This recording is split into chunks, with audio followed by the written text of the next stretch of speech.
questions on them. Yeah, once you get the hang of what those Newman projections are showing you, Yeah, I did. they're not too bad, but that's one of the reasons these can help. Is basically start with here. Yeah, and what's this like button thing? That's for taking the hydrogens off. Mm. So the hydrogens, especially when you use the little tiny connectors, these little tiny connectors are great for hydrogens because the hydrogens don't take up as much space. But they can be hard if the thing comes off on the wrong side and you want to take it off. You're supposed to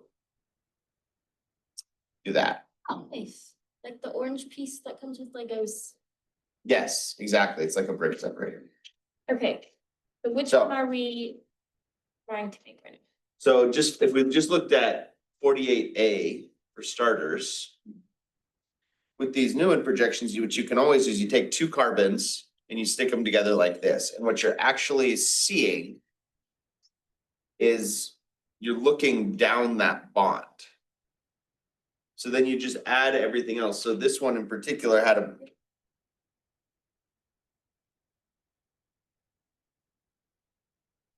for the sake of doing this and putting it together and taking it apart quickly, you can just put the hydrogens on full size bonds. But if you start with, okay, on the back, I have two hydrogens. So back relative to you. So from your point of view, it looks like this. Two hydrogens that are both up and to the side, and then a methyl straight down.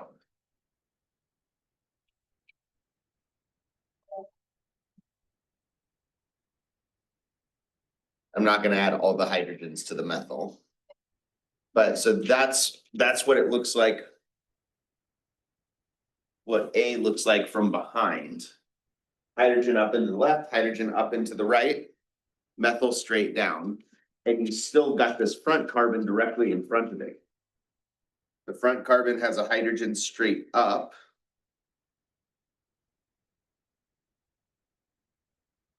And a hydrogen down and to the left.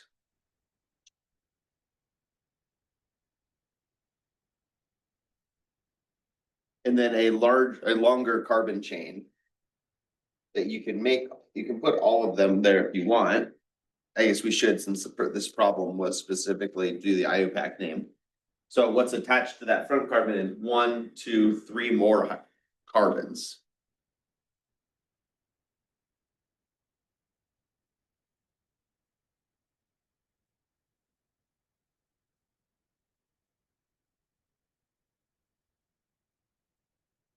So there's our methyl straight down in the back.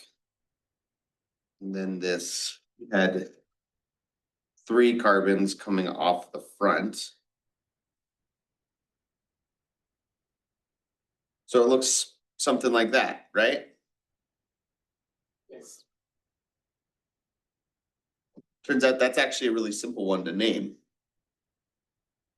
It's just drawn in a way that's not necessarily conducive to naming. Once you get it like this, you can actually rotate it into any of the other conformers that you want. And then it becomes obvious it's just 6 carbons in a row. So it's just hexane. So this problem is really just an exercise in. I think that's what I put, and I was like, is that right? That seems too simple. I had my whiteboard, Yeah, so I was just trying to draw hexane. them out, like, I know Yeah. each circle is basically just one line, right, connecting Mm-hmm. 2 carbons. And then once I kind of figured out how to connect, like, the ones that circle, I feel like I was okay. It takes practice to be able to visualize it that way. It's like this, carbon methyl straight down, hydrogen straight up, and then the other carbons off to the side like that. But it's still, once you get the hang of it, it's still just this is why this is valuable, is it's practice treating these abstract lines on a flat piece of paper like it's a three-dimensional object. And for a while, it's gonna be really helpful to actually have a three-dimensional object to be able to see it. Yeah.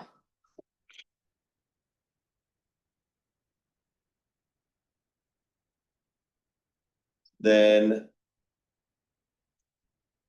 So those were the new, I always mix up Newman and Hayworth. These were Newman projections, right? Yes. Yeah. There's Hayworth projections too, but those are carbohydrates.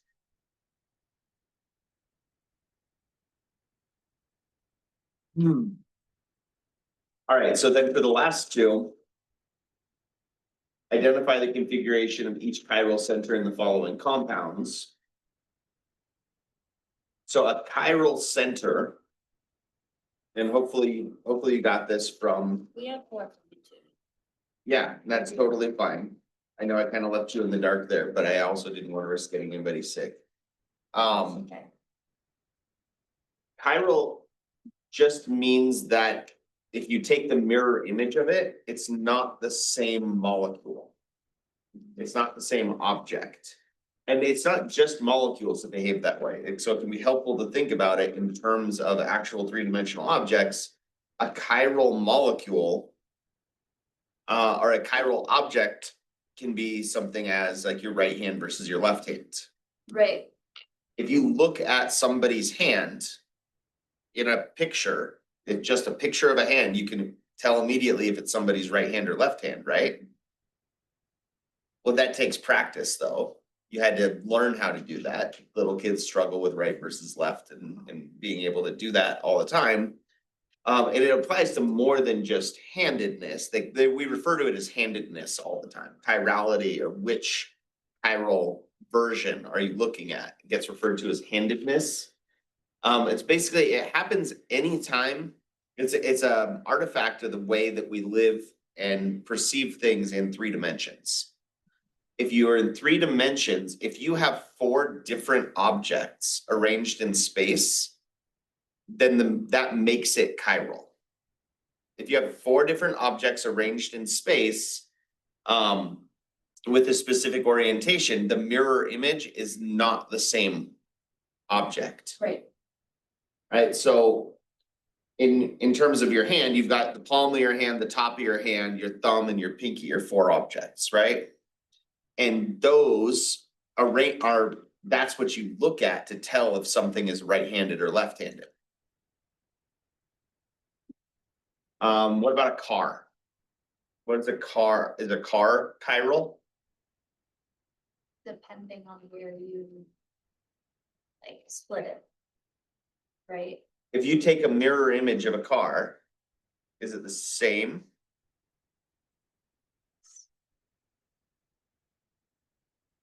Well, like, okay, if you look down at it from the top and you split it down the middle, like front to back, then it'd be the same. But if you look at it from the side, then I'm not a. You're saying it wrong.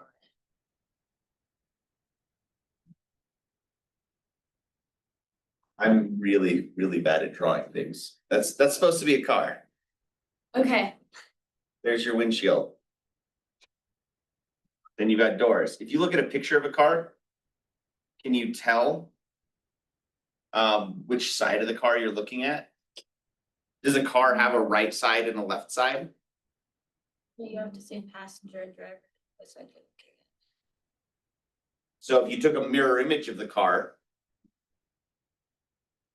So right now, as it's drawn, here's the steering wheel, right? I took a mirror image of it. Where's the steering wheel going to be? On the other side. So is it the same?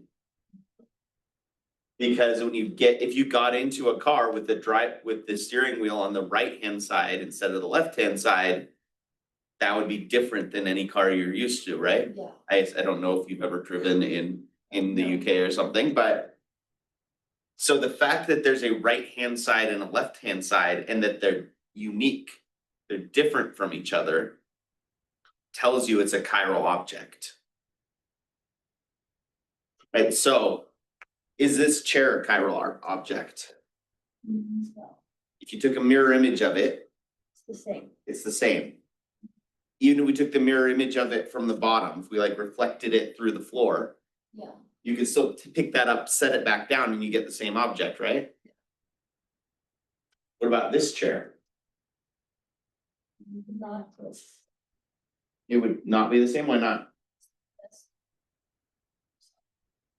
We actually have an example right here.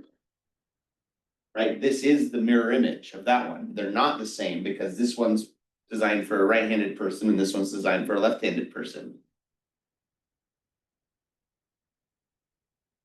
Or at least to sit that way. I think most people would rather, if you're right-handed, would rather sit here. Oh, I didn't realize. See, they So just. actually, so that actually. No, Yeah, you can. Yeah.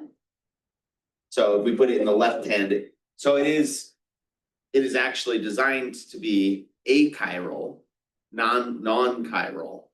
But the way it was set up made it appear chiral at first. So to make my point, because school desks are always a good example of this, because the old school ones, they had the right-handed ones and the left-handed ones. So.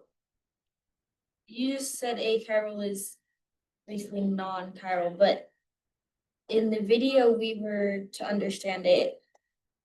Like chiral was a carbon with 4 different groups attached to it, and achiral was a carbon with 3. It still had 4 groups, but one of them was the same, so it had 3 different groups attached to it. If you have, so if it has 3 different groups attached in space, as long as carbon's always going to have 4 groups attached to it, right?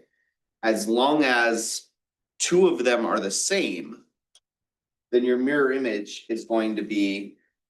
Well, so then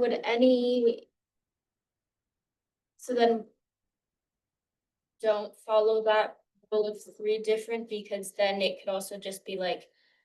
Because you could have two different pairs. So basically, if it's easier to say what's chiral and everything else is achiral. The Greek root a means without. Or not. Right, so for instance, if we.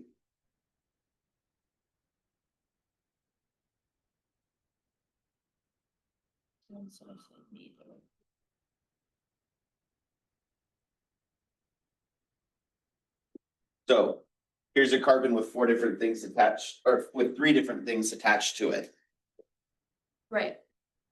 So you would expect it to be achiral according to that rule, right? And it's achiral because if you here's a mirror image of it. If it's chiral, there should be no way I can take this mirror image and spin it around to make it look like that one. Right. Without breaking a bond. But I can, right? Yeah.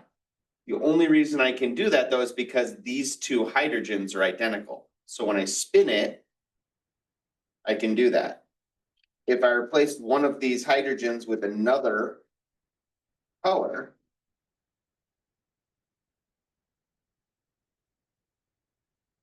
now I have 4 different things attached.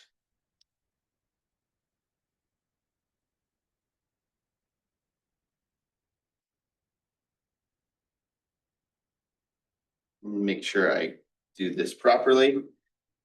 Now there's a mirror image of 4 different things. There's no way I can take this one anymore and make it look like that one. Right. If I keep the green up and I spin it so that the hydrogen's in the right spot, the black and the orange are flipped.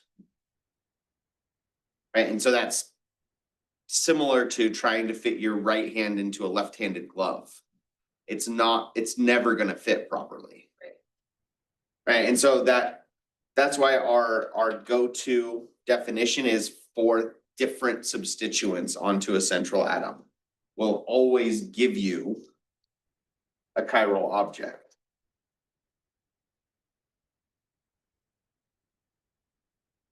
Let's say one of those things is a lone pair though. So a lone pair just gets represented as empty space, right? Because it still takes up space, it's still a tetrahedral, but it's not visible anymore. Does that still count as 4 different substituents? Yes. Because it's still 4 things taking up space that are all different from each other.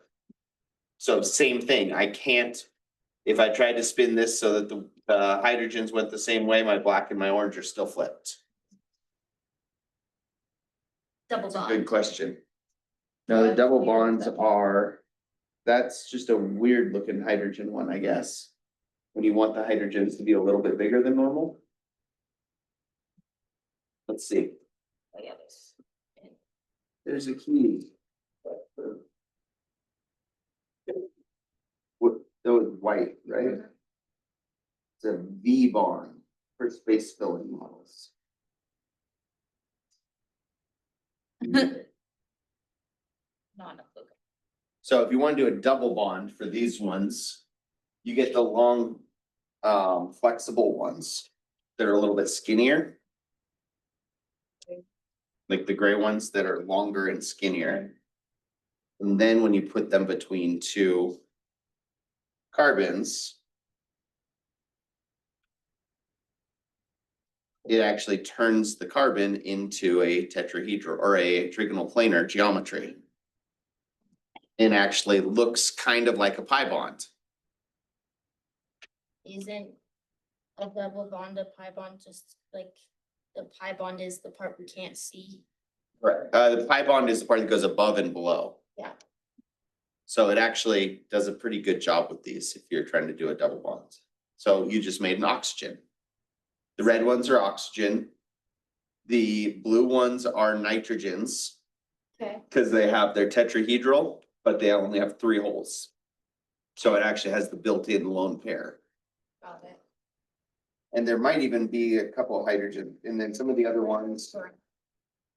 Yeah, I mean, I also have silver. The silver one, if you look at how many, that's gonna be an octahedral. So if we're looking at building something like xenon hexafluoride or something, you could use that. I have 2 shades of purple. Yeah, one of them has one hole. Yes. So the one that has 1 hole is, you can use that as iodine or bromine. Basically, anything with only 1 hole, so if it's got 1 hole and it's white, that's a hydrogen. The other ones that have 1 hole, you just use them as halogens.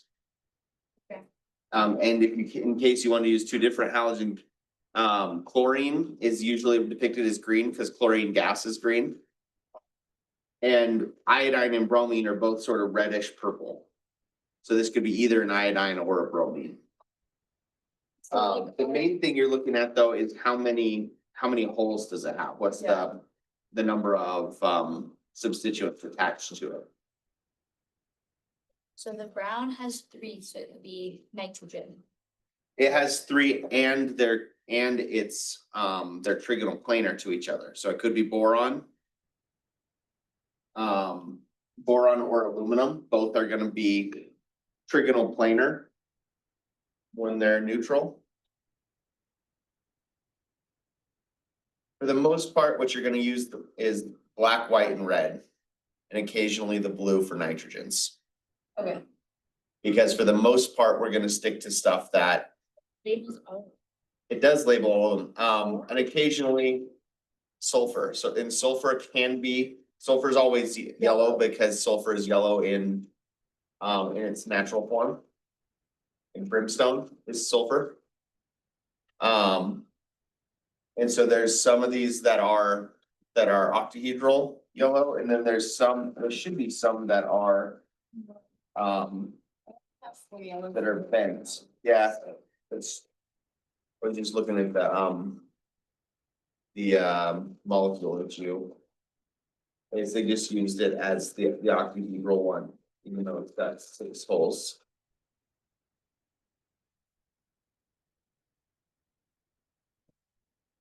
All right, so pretty useful things for demonstrating a variety of physical characteristics, including chirality.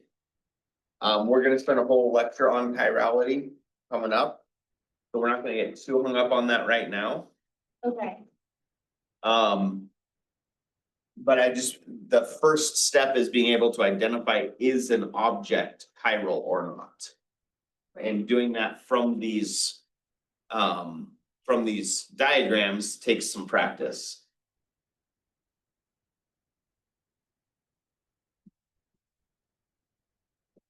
So is A chiral? Yes. 55? No. Why not? There's only 3 Yes. spaces. Is what I. Can you tell the difference between, if you started at, Oh, so we're looking at the whole compound and not, Yeah. did I freeze it? I think I did freeze it again. We're probably going to stop it and reboot it again. Beside the point for now. Right. Well, but I guess if we're looking at it with the mirror image thing, then it would, wait. If we can flip it back around, then it would be achiral, right? Correct. Because if it's chiral, we can't make it the same. So that one is achiral, right? What, but if you flip it, you can just flip it back. no, but does it look the same when it's flipped?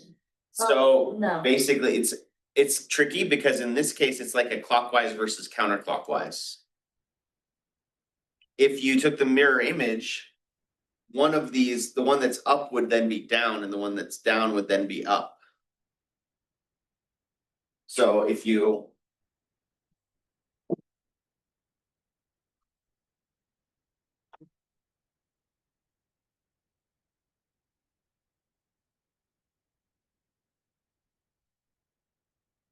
took the mirror image of this, you would get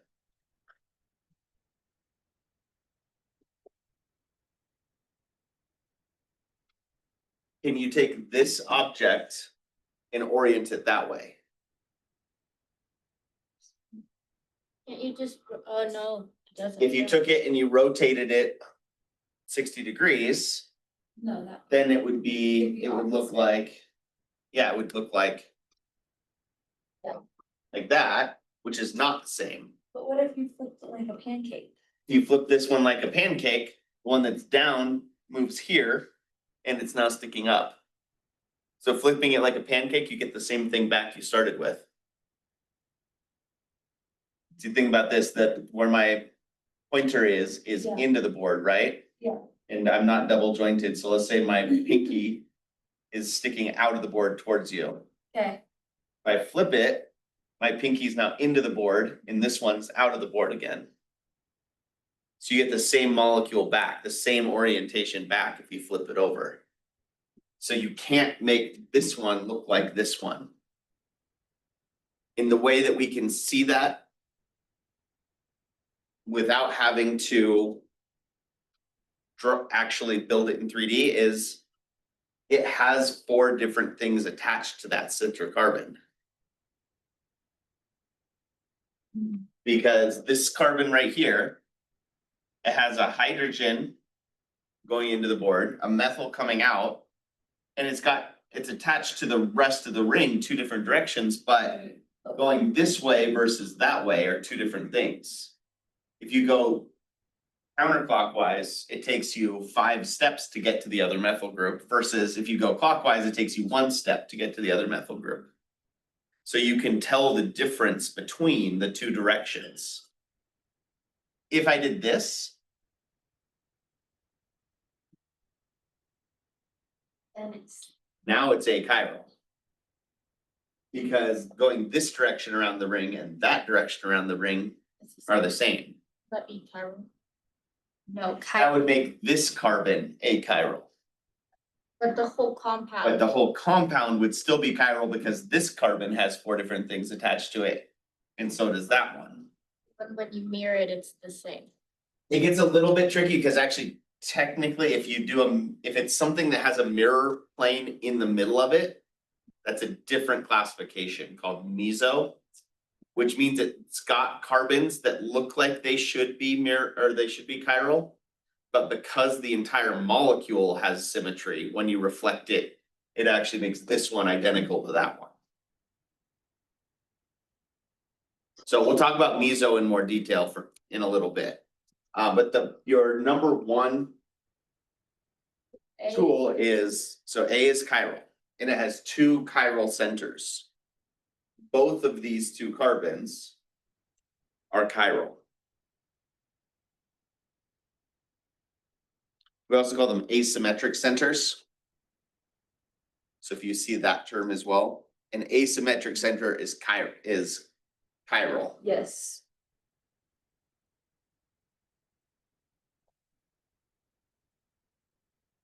Here's the classic. The smallest chiral molecule, the simplest chiral molecule you can actually make is basically stick one thing on carbon-2 of butane. Because if you have one thing on carbon-2 of butane, carbon-2 has a chlorine, it has a hydrogen, a methyl group, and an ethyl group. 4 different things attached. That one's chiral. So that one's chiral. I got one. With one. With only one asymmetric center, with only one chiral center. See, I did them all wrong and I just pointed to like each bond and I'm like, this one's chiral, this one's achiral. You're not wrong to do it that way, but But I if, didn't, connect it to doing the overall, so I was confused. that's okay.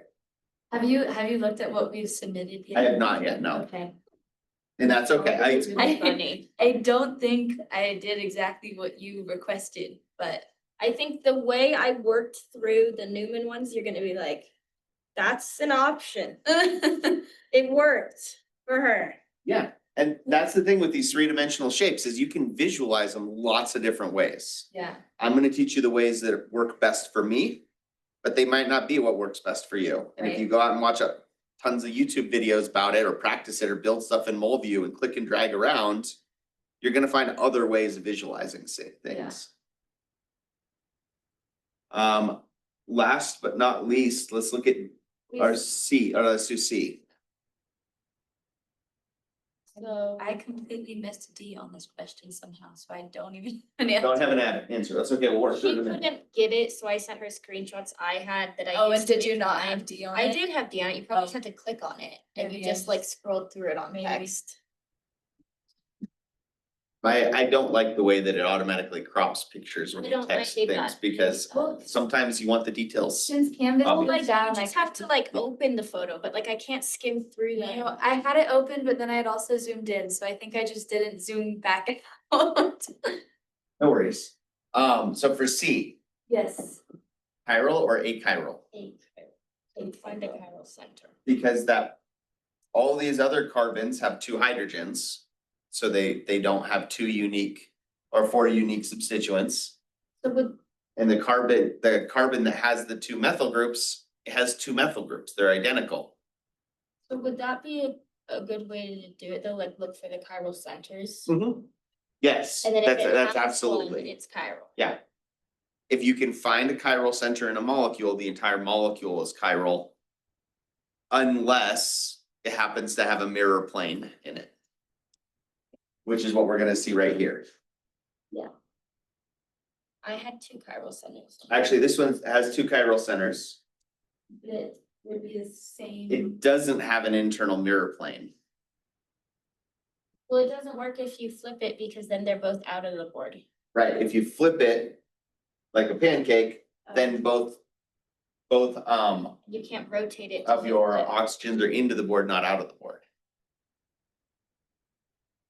So it would be anchiral. with Anchiral. Yeah. If you took that same molecule and you drew it, you just.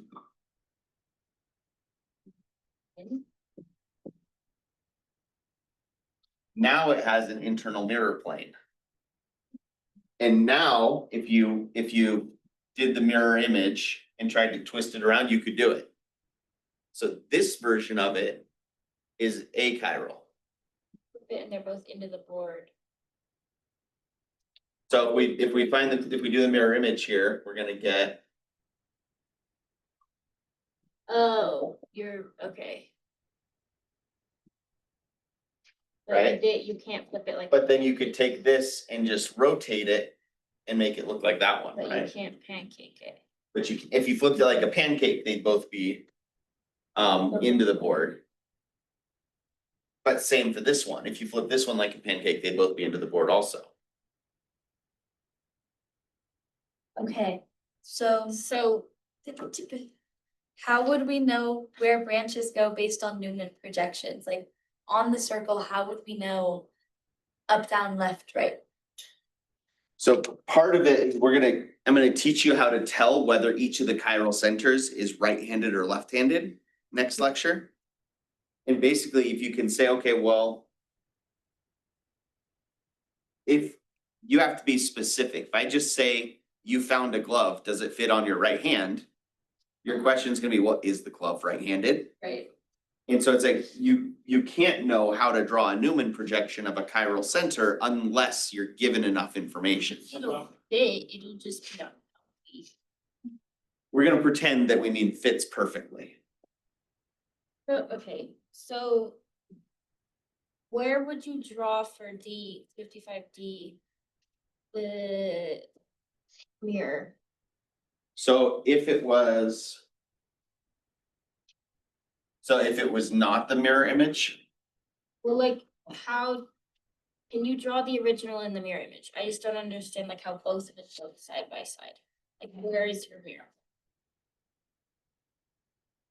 walking away with fence. So the way it's drawn there, it is chiral. So if- This molecule is chiral. That's not the same molecule that I drew a second ago that had that center mirror plane. Answer is chiral. Yes, because if we find the mirror image here.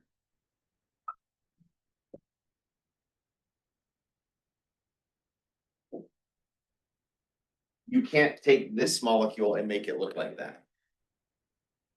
So it's a chiral. So this one is chiral because you can't do that. Because it, I got lost somewhere. yes, Okay, so when did I flip it in my brain? Okay, If it's chiral, it cannot be replicated. exactly. Oh, Chiral means handed. so chiral cannot be mirrored. Chiral means that the mirror image is not the same molecule or object.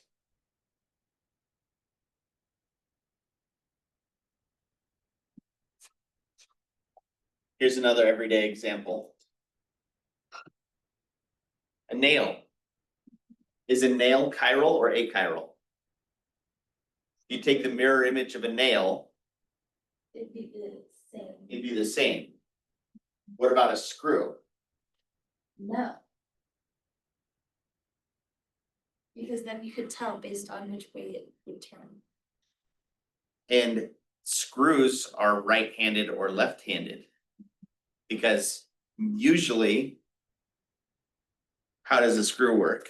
Lefty loosey, righty tighty. Exactly. But sometimes, have you ever worked on a bicycle before? I mean, I've worked on things that aren't like that. Right. True. Yes, there are other things. Bicycles, one of my go-to examples, because one of the pedals.